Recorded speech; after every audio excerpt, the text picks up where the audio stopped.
Salam and peace. This is Imam Malik Mujahid, and you're watching Muslim Network TV. Muslim Network TV is always there wherever you're watching Muslim. It is on Galaxy 19 satellite, covering whole United States, Canada and Mexico, coast to coast, east to west, north to south, 57 million subscribers throughout the country. You can always watch us on OTT devices like Apple TV, Amazon Fire TV, Roku, or download our app, Muslim Network TV, or our own website, muslimnetwork.tv. Today, we will try to understand who were these people who invaded Capitol Hill and what are their names, what are their organizations, what are their ideologies. CNN bosses have allowed CNN to call them terrorists. Who needed permission of anybody to call anybody anything? But anyway, they are doing it. One thing is clear, that they were there on the call of President Trump. And there were extreme right-wing militia. There are names of those who gave a call. I visited their website, and several of them were armed. It included elected leaders also, mayor, legislators, different people serving in different capacities, some police officer, a lot of veterans, but there is a call to investigate if there were soldiers who are on duty, who participated in there as well. There has been these people were talking about openly about capturing leader, not only Pelosi, but also Vice President Pence, and executing them. Actually, they have set up gallows with the nose hanging there, which has been widely photographed. And they were tweeting "Hang Mike Pence" to the level that Twitter has to stop that hashtag from trending. So it was pretty open. And it was extremely well planned. Washington Post reported today that the day before the invasion of the US Capitol, an arm of the Republican Attorney Generals, there is something called Republican Attorney General Association, it sent out a robocall asking supporters to come to DC and quote unquote fight Congress over President Trump's baseless, fight Congress. That was the call they have given. An army secretary have told some senators, and they have issued that Pentagon, quote, is aware of further possible threats posed by would-be terrorists in the days up to and including inaugural day, unquote, and is coordinating with local and federal law enforcement. So the danger of terrorism has not passed. There's a still ongoing danger. But what shocked me really was that in one of the media interviews, somebody interviewed, I think it was New York Times, a teacher. And the teacher was okay with what was going on. And when the reporter asked people standing around, it turned out 3 other teachers were part of that group as well. I wonder how many other teachers were there. It surprised me, but then I started recalling. I remember Ahmed, the kid who, with different parts, develop a clock and as a science project in Texas, who teachers call police, and police actually handcuffed the 7th grader. And there was a big news about that. But what there was not a big news was that 25% of all teachers are Islamophobe who are involved in harassing and discriminating against Muslim kids. So this seems to be not limited to some right-wing militias. If teachers and officers and firefighters, then there are our neighbors. Who are these neighbors and what they believe in? Well, I'm not an expert. Let's try to understand a little better about our neighbors and who's doing that through an expert. He is Daryl Johnson. Welcome to Muslim Network TV, Daryl. Thank you for having me. Daryl Johnson is an expert on domestic extremist group in the United States. He's founder of DT Analytics and formerly a senior analyst at the Department of Homeland Security. Well, welcome to Muslim Network TV, Daryl. What were you doing at the Department of Homeland Security? Yeah, so I was a senior intelligence specialist in charge of looking at domestic non-Islamic extremism and domestic terrorism. So I was a team lead and I had analysts working under me looking at different domestic threats. So what was the size of that team? So it was myself and there were 5 other analysts, and then we had 2 other analysts supplementing our team. One was an open source analyst that was looking at publicly available information on the internet, and another analyst looking at kind of futures alternative analysis. So there was a total of about 7 or 8 of us. How many are there left? Well, there's no one currently in the Office of Intelligence and Analysis devoted to looking at these subjects full time. They kind of supplement and complement state and local fusion centers' efforts, but there's no analytical team looking at this issue since my team was dissolved in 2009. Oh, team was actually dissolved? Yes. Why was it dissolved? Yeah, they did a total restructuring. They stopped all the valuable training and reports that we were writing. Huh. So was the reason was there was not enough funding, or the reason was that you guys were doing a pretty bad job, or what was the reason? We were actually doing a very good job. We had lots of letters of recommendation from, police chiefs, sheriffs, for the different support that we offered. It was all done for political reasons. I had written an assessment that forecasted the rise of anti-government and hate groups, what we call right-wing extremism, and it was used as a political tool to bash the new incoming Obama administration by the conservatives and the Republican Party. And President Obama administration gave in? Pretty much. They put up a little bit of a fight in the beginning to try to defend the report, but once conservative criticism mounted, the Obama administration pretty much caved into the political pressure. Well, news is that most of the people selected by the president-elect Biden are the Obama staffers. Do you expect any better focus on the right-wing extremism? I'm going to give them the benefit of the doubt and say yes, given what's happened not only in the past 10 years, but this recent Capitol siege, I think will provide enough determination from these individuals to finally start taking this threat seriously. Well, let's talk about who are these people? Tell me, who are these people? Do you know them? I don't know them personally, but they're representative of our, families and communities throughout the country. They're conservative leaning.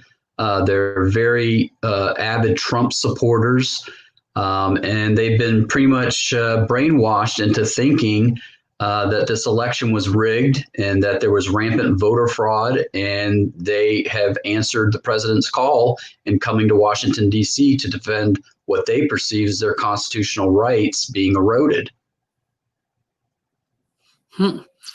You put it in a way that these are all over. I mean, you didn't say these are particular this group or that group, but they are all our people, all our neighbors. Yeah, so you had a large crowd that came in from, various parts of the country.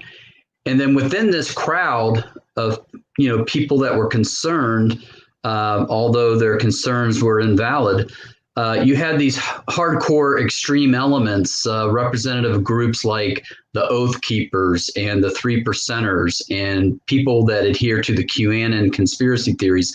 These are the individuals that are more hardcore, radical, and were pretty much at the center of all the violence that we saw last week. So there were different layers and layers of commitment of different people. One of the name which has come in different newspapers, or there were 3%ers. What is 3%ers?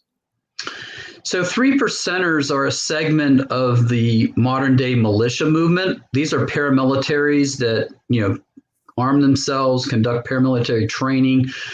So they refer to themselves as the 3%ers because their founder believed that only 3% of the colonial Americans took up arms against the British occupation during the American Revolution.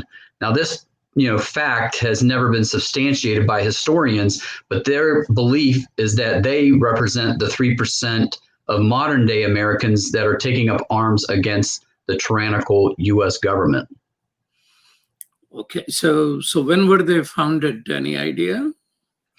Yeah, they were founded in 2008 by a man called Mike Vanderboog. He's since deceased, but he came up with this movement and this idea, and it's a lifestyle. These people adhere to these belief systems as family units, and the whole family is pretty much part of the 3% movement.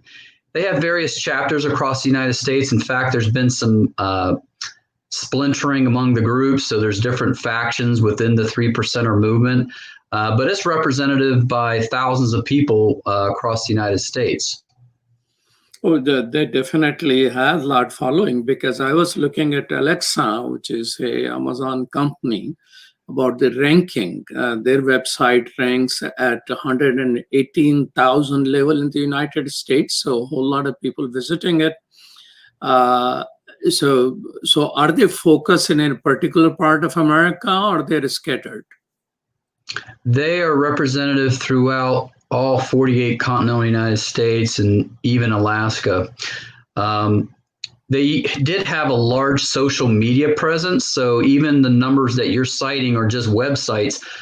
They recently had a lot of their Facebook pages and Twitter accounts shut down and banned. So there was actually probably a lot more social media presence, several months ago.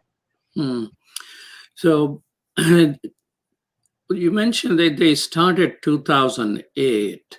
Did it coincide intentionally with the election of President Obama, thinking that he's a Kenyan-born Muslim and we have to protect our country?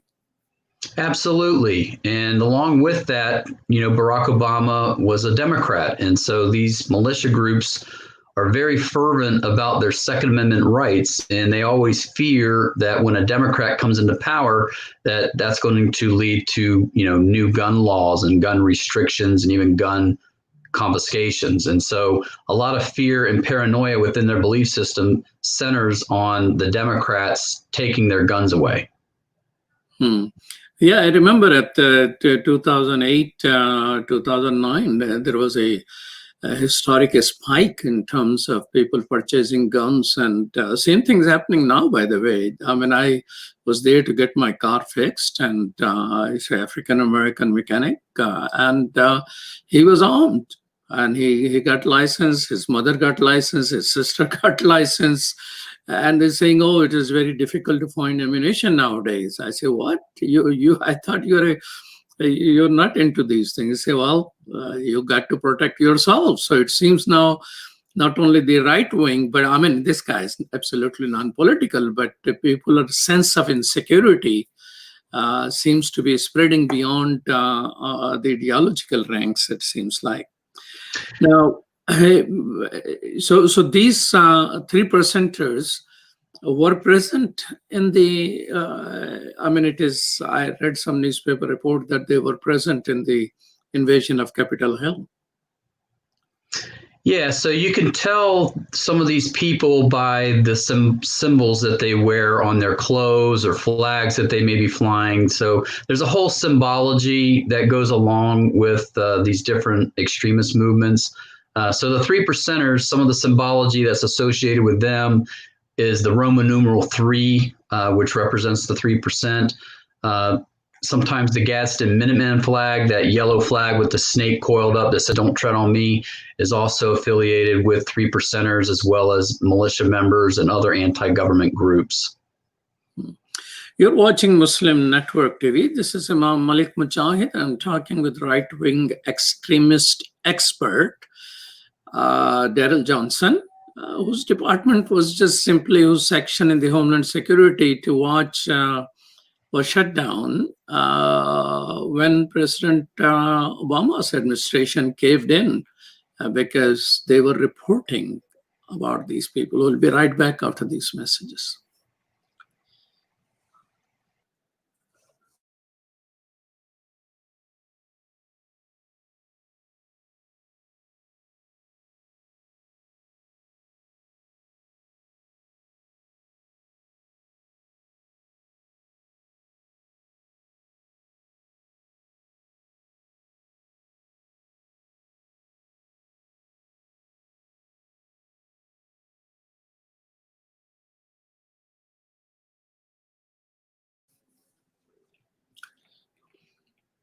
Welcome back to Muslim Network TV. We're talking with Daryl Johnson, who's an expert on those people who are part of invading Capitol Hill.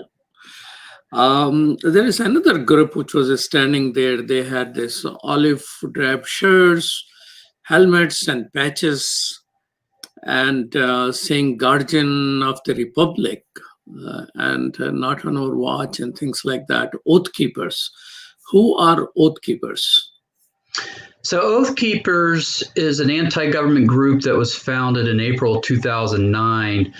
And they have representatives across the country as well, chapters, and their specific focus is trying to recruit former, current military, police officers, and firefighters into their organizations. And they call themselves the Oath Keepers because they have their members swear an oath to the organization to basically protect their interpretation of the Constitution and what they feel the country should be represented by. And this seems to be more popular than 3%ers on the website. I haven't checked the social media, but their ranking is 38,000 in the United States, which is extremely wide, and 671 websites are linking to them, which is extraordinary. I mean, some major corporations don't have that type of ranking. Most of the not-for-profit organizations don't have this type of ranking. And they very openly say that on their website, our men are current serving or prior service law enforcement. I noticed this is their declaration from their size. Current serving, prior service, law enforcement, military, and other first responders such as EMT and paramedics and firefighters. This is what they're saying their membership is. Is it legal for serving military and serving police officers to join a militia like that? Yeah, so this group isn't particularly a paramilitary organization like 3%ers. They're more of an anti-government group, but they do have members of the militia within their ranks. But here in America, these people have constitutional rights to believe in these conspiracy theories and in this hatred.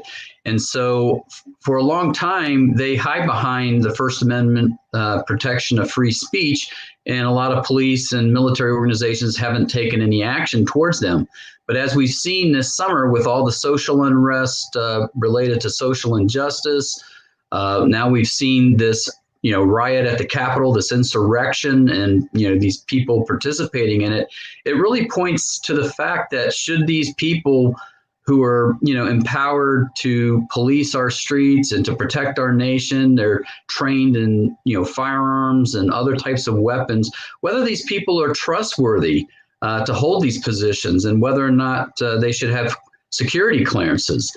Because obviously, when you belong to a group that believes in conspiracy theories, or is conducting paramilitary training, and you're participating in insurrection against the government, these types of activities, are not conducive to people who have been entrusted by the community with these, police and military powers.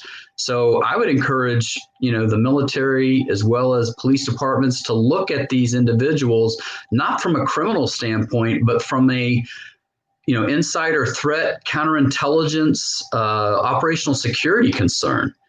Should these people possess clearances? I don't believe they should, because they're not trustworthy, and they're not showing us that they can be objective in enforcing, our laws and, protecting our country. So we need to take administrative action against these people, remove their clearances, put them on desk jobs rather than patrolling our communities, and restrict them from having access to sensitive information as well as sensitive areas in the department. Do they drive some of their, I was on their website, Oath Keepers, I saw that they're going to be there in Washington, D.C. Of course, they were mobilizing to keep an eye on Antifa, who attacks weak, old, disabled, or families, like the hyenas they are, quote unquote. So do they thrive on a conceived opposition? Yeah, this has been a recent wrinkle to their belief systems, is this threat of Antifa. It's been furthered by the president's false accusations that Antifa is a terrorist organization. Some Antifa members did engage in civil disturbance and violence during the social injustice protests, but it's a much smaller movement, and it's lone individuals. It's not a terrorist organization per se. So this threat's kind of been hyped and manufactured, and now these different extremist groups on the far right are looking at them as a major threat to their communities. So like 3%ers and Oath Keepers who have the website and social media presence, is Antifa also has a website and social presence, and they behave like an organization? Like I said, to my knowledge, they don't have a website. They're more of a belief system, a movement. So you can't look at these as organizations. They're basically people that are standing up to the fascism and protesting it. And you do have some, violent elements of it and some criminal activity that was associated with it. But, by and far, when you compare these two threats, the far right far outweighs and has shown far more violence, far more deaths involving people than the far left activists have to this point. Their website of the Oath Keepers says that they work side by side with many other patriot groups and veteran organizations, and they have given a call, okay, we are going, everybody should come, and we will coordinate our action. So is coordination among these militia groups is a well-established thing, or they coordinate on action but not otherwise? They've been getting better and better at communicating and forming these coalitions and coming together against a common enemy, whether it be Democrats, the media, Antifa, what have you. So we have seen a greater level of sophistication and coordination with these far-right groups than we have in the past. Now, but these organizations have taken a stand against the federal government. They have been threatening federal employees and all that. The famous case was that Bendy's cows are still roaming around the federal property, and he's not paid any fines. And the 3%ers and the Oath Keepers were involved at that time. They didn't suffer anything. And they threatening federal officers and things like that is legal? No, it's illegal, and there were some people that were at the Bundy standoff in 2014, as well as the Malheur standoff in 2016, that did face federal charges for threatening federal officials.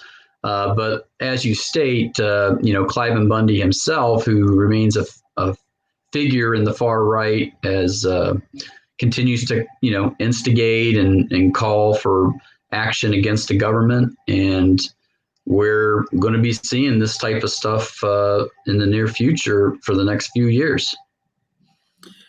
So, I mean, he's the hero. I mean, he was victorious. Federal government forces retrieved. And so did that encourage further recruitment, that federal government was nice and kind to them? It certainly did. The fact that, number one, they had that standoff, that helped recruit people and radicalize them. But then when the charges against Cliven Bundy and his other co-conspirators were eventually thrown out of court, that additionally emboldened some of these people and furthered their defiance towards the federal government, much like this Capitol siege did. So Capitol siege, you think, will encourage further recruitment? Yeah, a lot of people were looking at this as kind of, the last dying breath of a movement in desperation. But no, this is actually a beginning of a new radical form of right-wing extremism. And it's not going to be going away anytime soon. So don't have the false sense of hope that just because they had this big rally at the Capitol and that they were able to storm the Capitol and they feel like they've accomplished some of their goals. This is just another event in a long series of events that's been going on for a decade and will go into the future for years to come. So we need to get ready now to, get serious about this threat and start developing policies and procedures and devote resources and money to combat this problem, or it's just going to continue to get worse. I mean, you mentioned devote resources and money to research and all that. I mean, government is government. We'll talk about the government and what to expect from Biden administration. But in civil society, are there people who are seriously looking at these things? Well, thank goodness we have the private sector and academia started looking at this issue right after my report was leaked and pilloried in the media.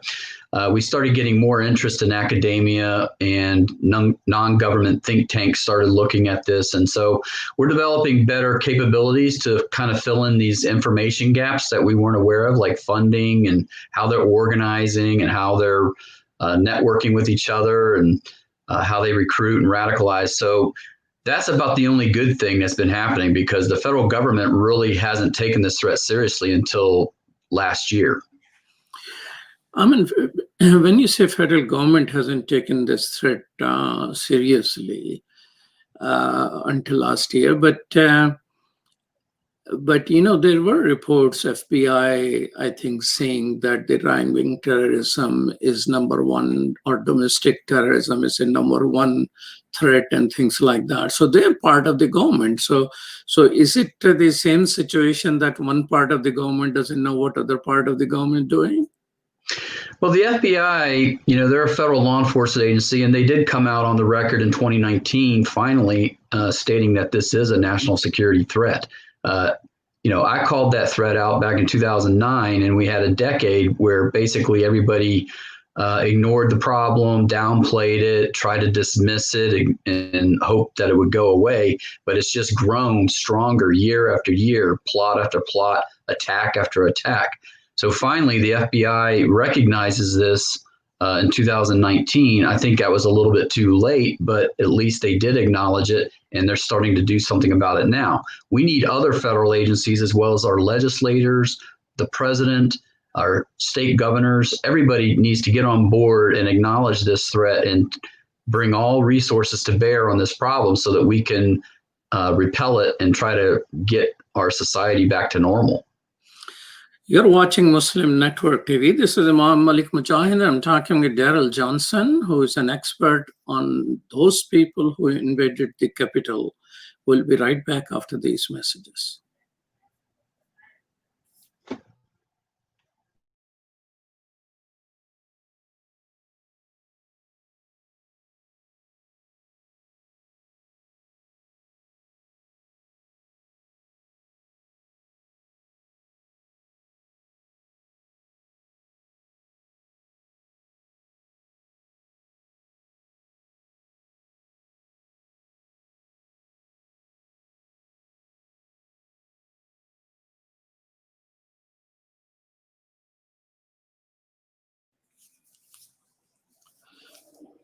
Welcome back to Muslim Network TV. This is Imam Malik Mujahid, and we're talking with Daryl Johnson, who's an expert on right-wing extremist. And 10 years ago, he predicted that these things are something which we need to pay attention to.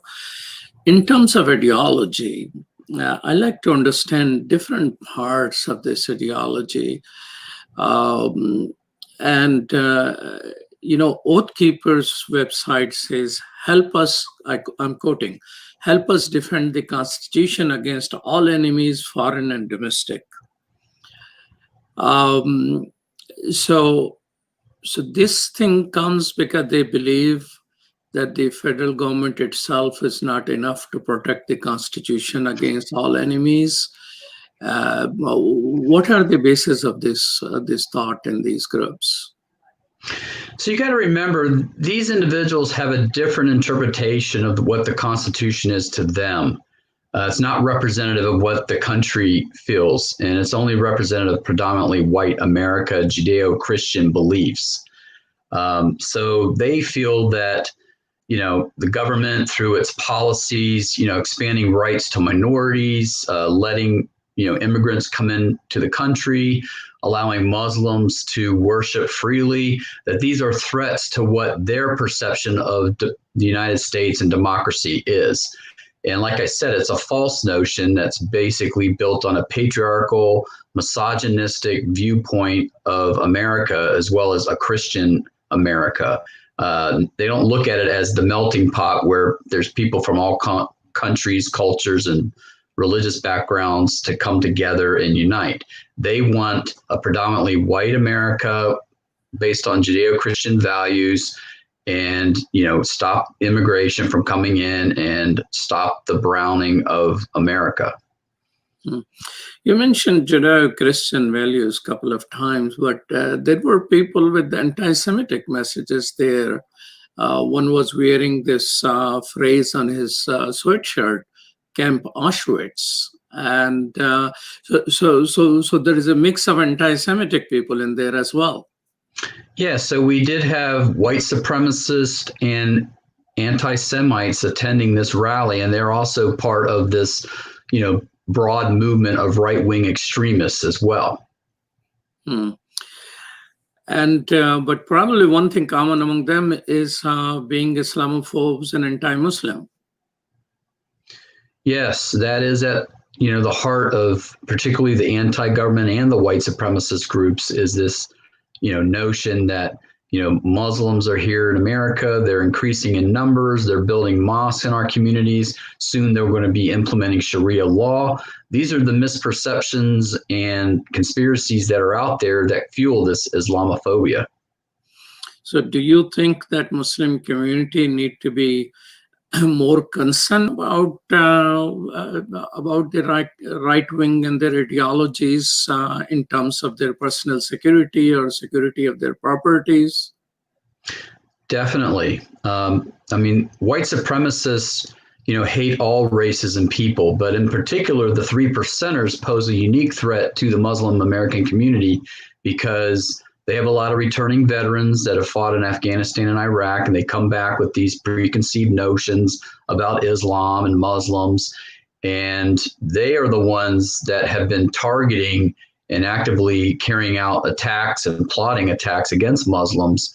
A couple of cases that come to mind is the Minnesota White Rabbit Militia, which was comprised of 3%ers. They threw a pipe bomb into a mosque in Bloomington, as well as tried to burn down an abortion clinic.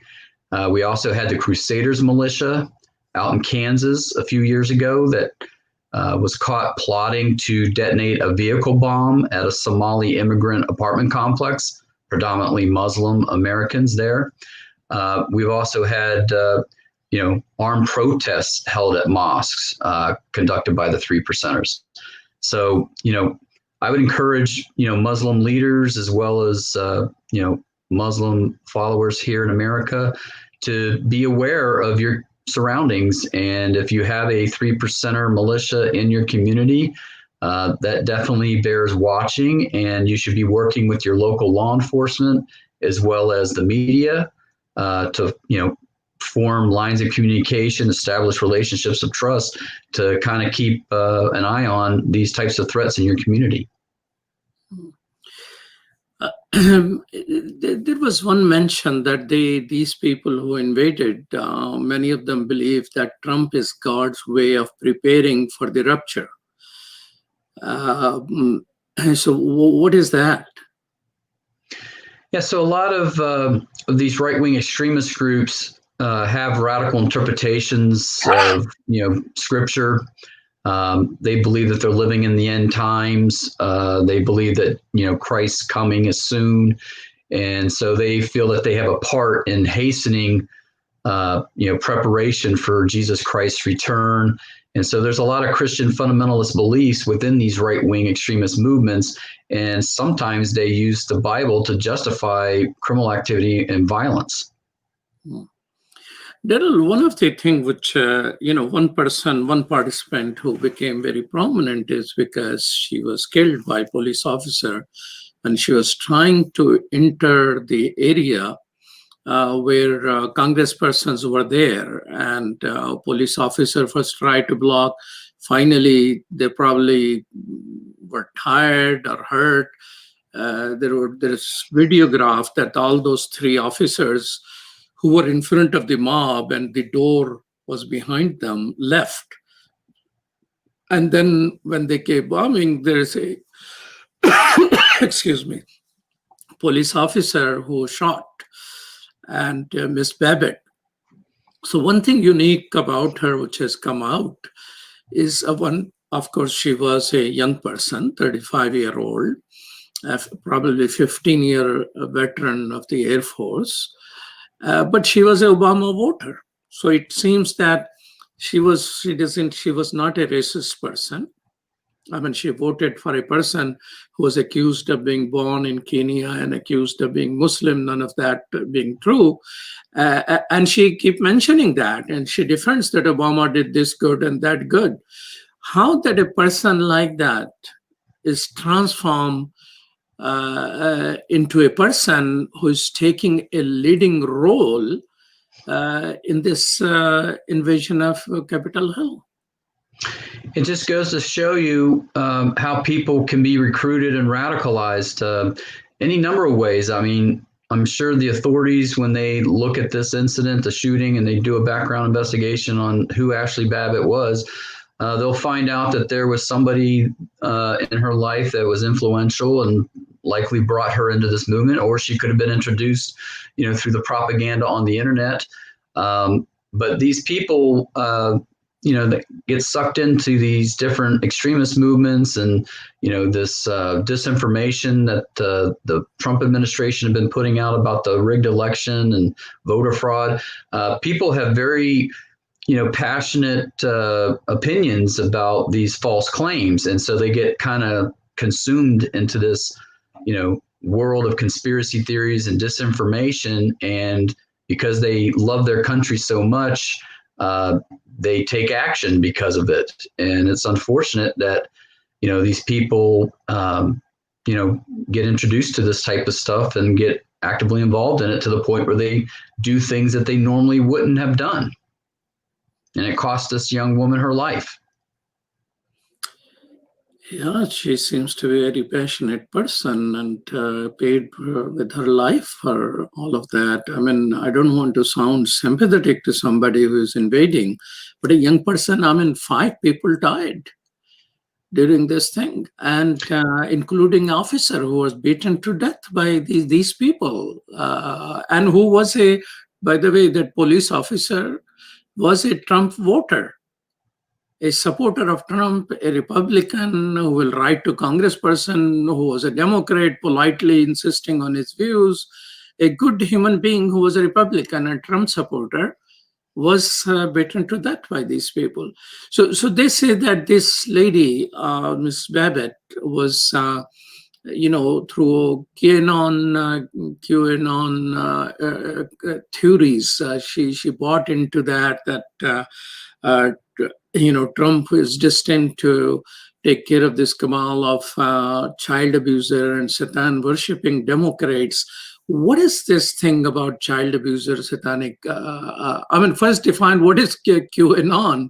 I mean, who are these people and who started that thing?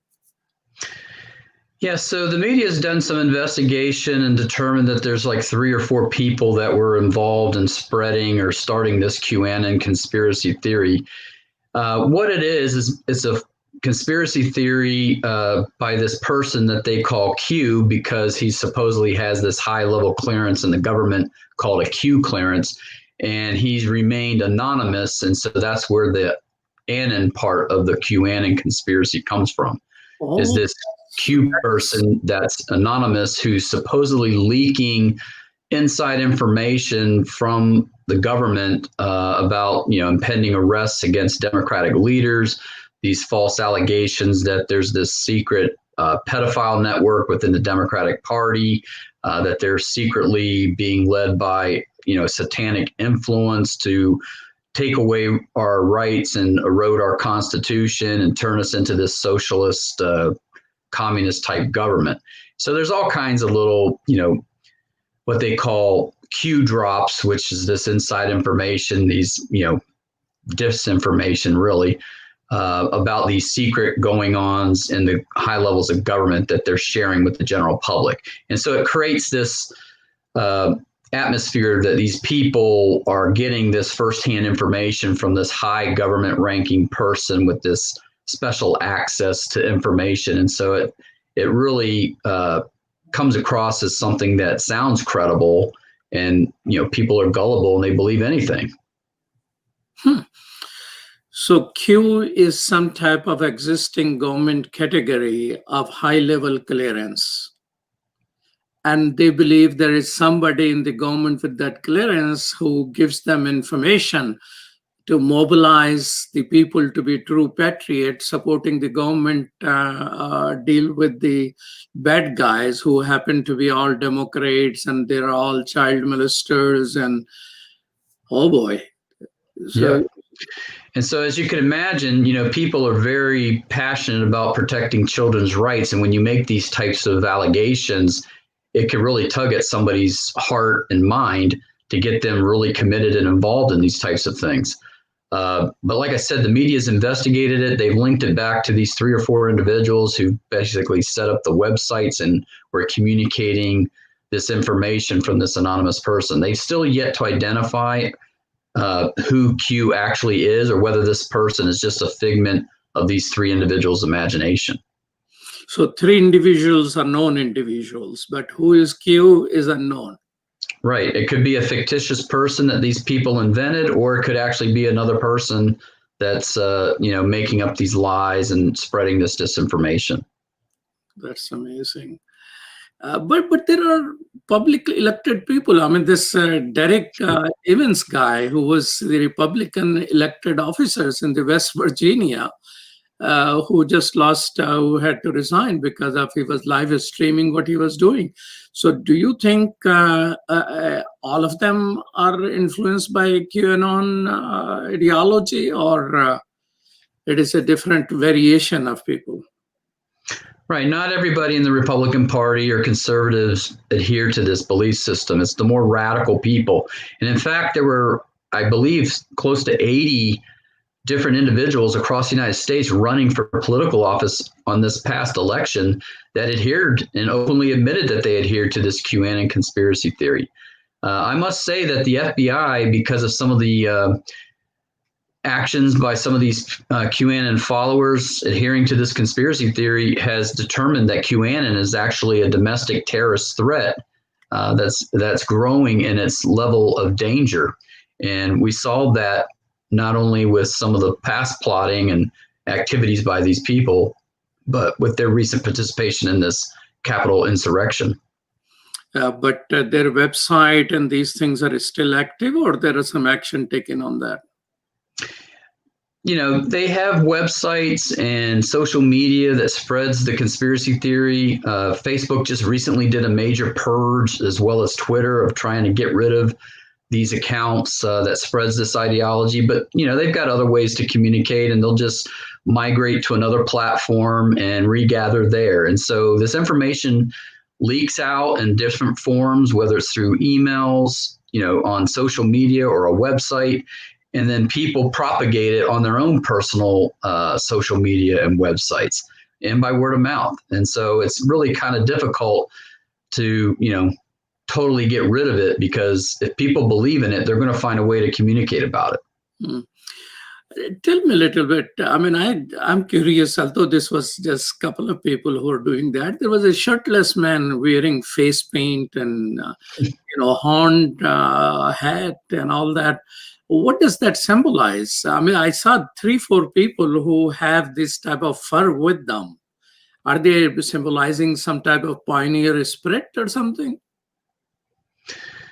You'd probably have to ask them. My guess would be, they're kind of going back to their Nordic heritage, the white race coming out of Northern Europe and just dressing in costume to get attention.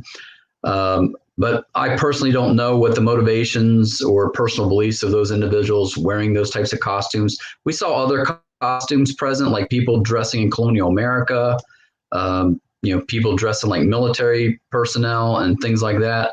So this is all just part of these subcultures that exist within these far-right movements. Hillary Clinton today has written an op-ed in the Washington Post, and she says that she quotes the 9/11 Commission report, that it says the most important failure, and I quote, was one of imagination. We do not believe leaders understood the gravity of the threat, unquote. Do you think the same case applies to what has happened during this period? Homeland Security was a mega department to save, which came out of 9/11, right? Mm-hmm. And here, we are that they dismiss you and your section who was investigating, which was itself was just 7 people, as compared to I don't know how many hundreds who were investigating the other threats. So, do you think this Hillary Clinton is right that thinking that's a failure of imagination? Yeah, so much like 9/11, I believe that this incident at the Capitol is going to have a similar type of effect on, getting our legislature and our federal government and law enforcement authorities working together to combat a national security threat. Now, of course, the Capitol, siege didn't result in the same number of deaths or the same amount of property destruction as the 9/11 attacks, but it surely posed a threat to our Constitution, to our republic, and how our government functions. So the gravity of the situation, I think, kind of parallels and is on par with what happened at 9/11. So, obviously the authorities didn't connect the dots in this case, much like in 9/11.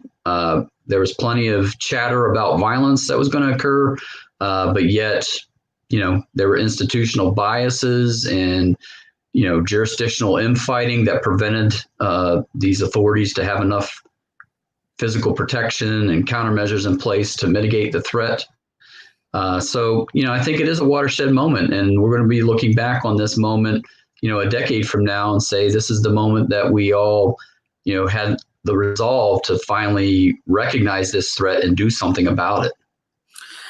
Daryl, we just got a half a minute. Tell me this, what policies do you think President-elect should adopt as soon as he, the first day in office, in the first 30 days, to realize that government is set to deal with a new threat, which is essentially a old threat, because you told people 10 years ago about this threat? Well, I can't cover everything within 30 seconds, but they can start with passing a domestic terrorism statute that delineates roles and responsibilities among federal agencies and hold them accountable for providing the information that we need to develop more strategies and tools to combat the problem. I think we also need to institute a nationwide program in our schools, much like the counter-drug program or anti-gang program. We need to have programs in our schools where students have clubs that get educated about the hate in America and the anti-government and the dangers of conspiracy theories. to try to teach our young children that these forms of extremism and conspiracy theories are a threat, just much like drugs and gangs are a threat to our communities. So we need to work individually together to identify threats in our community. If we have family members or friends or coworkers that are members of these extremist movements, rather than ostracize and distance yourself from them, try to embrace them with love and compassion, bring them back and reacclimate into our society and be productive citizens. So there's a lot of things that need to be done in addition to having more analysts and police officers that are trained in this type of threat and how to recognize it and how to combat it. Well, thank you so much, Daryl. Daryl Johnson is an expert on right-wing terrorism who 10 years ago was leading the team in the Homeland Security Department about this threat. But his first report caused him to lose his job during the good old days of President Obama, who caved in instead of taking a stand and keeping an eye. If it was paid attention to, we may not have seen the invasion of Capitol Hill by the terrorist if we have paid attention and organized. And thank you so much, Sherdil Khan and Dr. Abdul Wahid, for producing today's show. And thank you for watching. You're watching Muslim Network TV on Galaxy 19 satellite. We are on OTT devices, Apple TV, Amazon, Fire TV, Roku. You can download our app, Muslim Network TV, or check on our website, muslimnetwork.tv. And if you're a person who is always on YouTube, you can watch us on YouTube. And when you do that, do subscribe to us.